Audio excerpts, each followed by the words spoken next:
హుస్నాబాద్ నియోజకవర్గంలో భూభారతి చట్టంపై అవగాహన సదస్సును నిర్వహించారు.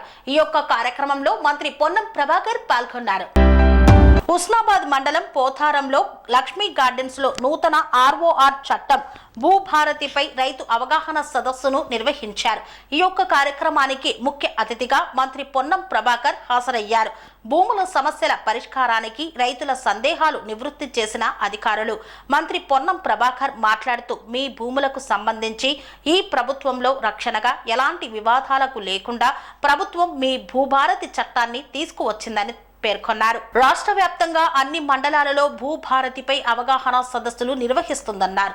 భూమి అంటే అదొక గౌరవం. గతంలో భూముల వివరాలు గ్రామాల వారీగా ఉండేవి. హద్దులతో సహా చెప్పే పెద్ద మనుషులు ఉండేవారు. అప్పట్లో మాటకు అంత విలువ ఉండేది. సాదా కాగితాల మీద రాసుకొని అదే పత్రంగా ఉండేది. తరువాత రిజిస్ట్రేషన్ల ద్వారా జరిగింది. భూముల విలువ పెరిగిన తర్వాత ఒక్కో భూమి ఇద్దరు రిజిస్ట్రేషన్ చేసుకోవడం అన్నదమ్ముల పంచాయతీ భూముల మధ్య వివాదంగా మారింది. ధరణి వచ్చిన తర్వాత భూముల పంచాయతీ ఇంకా పెరిగింది. భూభారతి చట్టం ద్వారా భూమి ఎవరిదో సమగ్ర వివరాలతో భూభారతి చట్టం తెచ్చాం. భూమి అమ్ముకోవాలన్నా కొనాలన్నా పూర్తిగా వివరాలు ఉంటాయి. వారసత్వ భూముల్లో కూడా పంచాయతీ ఉంది. న్యాయబద్ధంగా విచారణ జరిగిన తర్వాత భూమి సమస్యలు పరిష్కారం అవుతాయి. కోర్టుల వరకు పోవలసిన అవసరం లేదు. ఎంఆర్ఓ, ఆర్డీఓ, కలెక్టర్ల ద్వారానే సమస్య పరిష్కారం అవుతుంది. ధరణి ద్వారా 30-40 లక్షల సమస్యలపై అప్లికేషన్లు వచ్చాయి. భూభారతి ద్వారానే ప్రతి భూమికి సమస్య పరిష్కారం అవుతుందని పేర్కొన్నారు. ఈ ప్రభుత్వం గ్రామ రెవెన్యూ వ్యవస్థ మొత్తంగా మార్చేసి వ్యవస్థ మండలాల నుంచి జిల్లాకు జిల్లా నుంచి హైదరాబాద్ సిసిఎల్ఏ కార్యాలయంగా తమ్ముతూనే ఎవరి భూమి ఎక్కడ ఉందని తెలిసే కార్యం వచ్చింది. దాంతో పెద్దదారులు రాజకీయాల్లో లేదా అధికారంలో ఉన్నటువంటి చాలా మంది ఎక్కడ ఏ స్థలం ప్రభుత్వంది ఎక్కడ ఏ స్థలంకి యజమాని తెలుసుకొని ఆ భూములన్నీ అనేక రకాలుగా వాళ్ళ ఆధీనంలోకి వెళ్ళిపోయినాయి. అందుకే ఇవాళ భూభారతి చట్టం ద్వారా భూమి ఎవరిదో సమగ్ర విచారణ చేసి అమ్ముకోవడము కొనుక్కోవడం లావాదేవీలతో సహా అంతా చట్టబద్ధతగా జరగాలి. ప్రజలకు ఎక్కడ భూమి పరంగా ఇబ్బంది కలగదని ఇలా భూభారతి చట్టం తెచ్చినాం. భూభారతి చట్టం తెచ్చి ఊరికేనేదో మార్పే కాదు, పహానీ నకలు కావాలంటే ఈ 10 ఏళ్ల పహానీ నకలు లేదు. ఎందుకంటే రికార్డు రాస్తలేదు. ఇప్పుడు పహానీ నకలు ఉండాలి. మీరు కాగితం ఇచ్చిన తర్వాత వారసత్వంగా ఇచ్చే భూములలో పంచాయతీ ఉన్నది. అటువంటి అంశాలన్నీ 4 కోణాల నుంచి మోకా మీద ఎన్నేళ్ళంటే ఉన్న పంచాయతీ అవుతుంది. పేపర్ ఏమిటో చూస్తారు. దానికి సంబంధించినటువంటి పూర్వపు భూమి హిస్టరీ తీస్తారు. అన్ని రకాల విచారణ జరిగిన తర్వాత న్యాయబద్ధంగా నిర్ణయం జరుగుతుంది. ఆ నిర్ణయం కూడా కాలపరిమితి, ప్రతి అంశానికి కాలపరిమితి ఉన్నది. ఇంతకు ప్రతి కాగితం సిసిఎల్ దాకా పోయే అవసరం లేదు. MRO level, RTO level, additional collector level, collector level పరిష్కారం అవుతుంది. మీకు తెలుసు, ధరణి పేరు మీద మేము గ్రామాల్లో తిరిగేటప్పుడు 30-40 లక్షల అప్లికేషన్లు ఈ రాష్ట్రంలో భూ తగాదాల మీద అప్లికేషన్లు పెట్టుకున్నటువంటి పరిస్థితి ఉండే.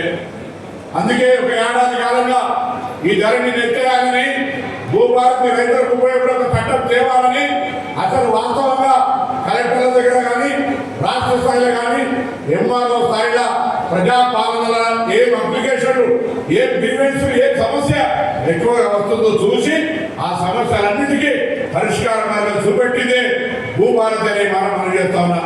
దయచేసి మీ అందరికీ విజ్ఞప్తి చేస్తాం.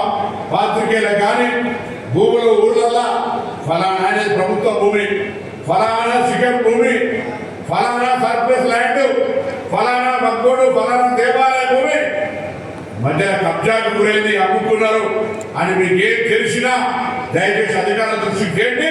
ప్రభుత్వ భూమి ప్రభుత్వ ఉపయోగాలకు వినియోగించే విధంగా వాపసు తీసుకొని గ్రామాల్లో మీకు అవసరమైనటువంటి దాన్ని కొనుగోలు కేంద్రమా, దావన్నా, పాఠశాలనా దేనికన్నా తీసుకుందాం.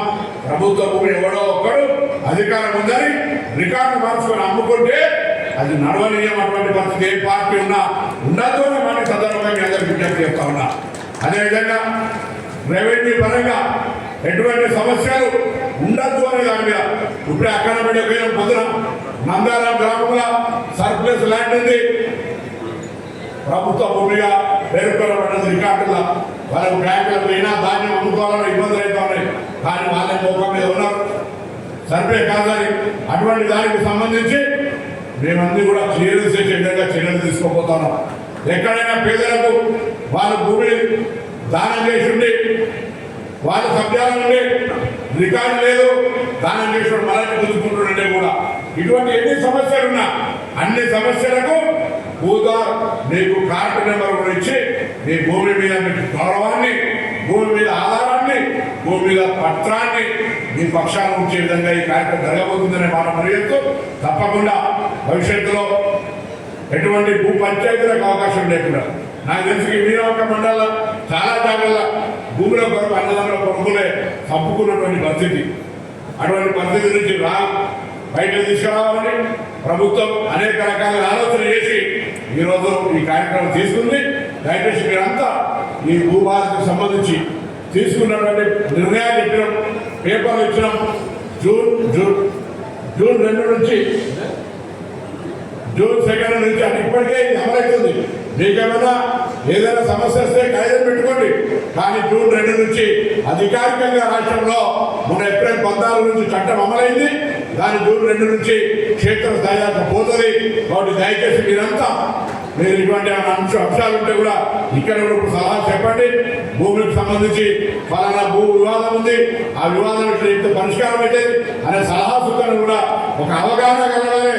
మీరంతా కూడా ఇక్కడికి వచ్చిన వాళ్ళు గ్రామాలకు వెళ్ళి ఇవో ప్రభుత్వం భూభారతి తెచ్చిందట, రెవెన్యూ అంశాలు పరిష్కరించండి అనేటువంటి ఆలోచనతోటి అందరికీ అవగాహన కలగడానికి మీరు కూడా భూమి గురించి అవగాహన కలిగిన వాళ్ళు ఎక్కడికక్కడికి ప్రచారం చేయాలని పత్రికల ద్వారా కూడా భూ సమస్యలు ఉన్న వాళ్ళు ఈ ప్రభుత్వం దృష్టికి తీసుకొచ్చుకొని ఆ భూ సమస్యలు పరిష్కరించుకునే విధంగా వాళ్ళు కూడా ప్రజాస్వామ్యంలో వ్యవహారం చేయాలని మరొకసారి మీ అందరికీ సందర్భంగా భూ భారతి యొక్క అంశాలను మీ దృష్టికి తీసుకొచ్చి మీరు భవిష్యత్తులో భూ సమస్యలు లేకుండా చూసుకోవాలనుకుంటూ మీ అందరికీ మరొకసారి నమస్కారం తెలియజేస్తూ ఎవరైనా మాట్లాడదలుచుకున్నా ఏదైనా కాగితం తెలుసుకుని ఇవ్వండి. లేదా దాని తర్వాత కూడా భూభారతికి సంబంధించినటువంటి ఏ అధికారైనా మీకు సానుకూలంగా స్పందిస్తారు. గతంలో ఎంఆర్ఓలను కాలబెట్టినటువంటి పరిస్థితులు, ఎందుకంటే వాళ్ళకి అధికారం లేదు, మీకు సమస్య ఉంది. ఇప్పుడు మీకు సమస్య ఉంది, వాళ్ళకి అధికారం ఉంది పరిష్కారం చేయడానికి. వాటి ఇబ్బంది ఉండదు, సమస్య పరిష్కారం అవుతుంది. మనం చేస్తూ వచ్చిన వాళ్ళు దయచేసి భోజనాలు చేసేవారు భోజనాలు చేయండి. సమస్య చెప్పేటువంటి వాళ్ళు బయట తీసుకుని సమస్య. సెరెనిటీ మోడల్ హై స్కూల్ విద్యార్థులకు అమ్మఒడి, సామాన్యులకు అందుబాటులో ఉన్న బడి సెరెనిటీ. మేడ్చల్ జిల్లాలో మేటిగా నిలిచి సాటిలేని ఫలితాలను సాధిస్తున్న #1 స్కూల్ సెరెనిటీ. మా ప్రత్యేకతలు ప్రతి విద్యార్థి పట్ల వ్యక్తిగత శ్రద్ధ, activity based learning and digital classrooms, computer lab, 100% ఫలితాలు, sports and cultural activities, yoga, abacus మరియు Vedic maths education. Please visit Serenity Model High School, Nagaram. Admissions are in progress. Call 040-271-46899 and 040-271-48699.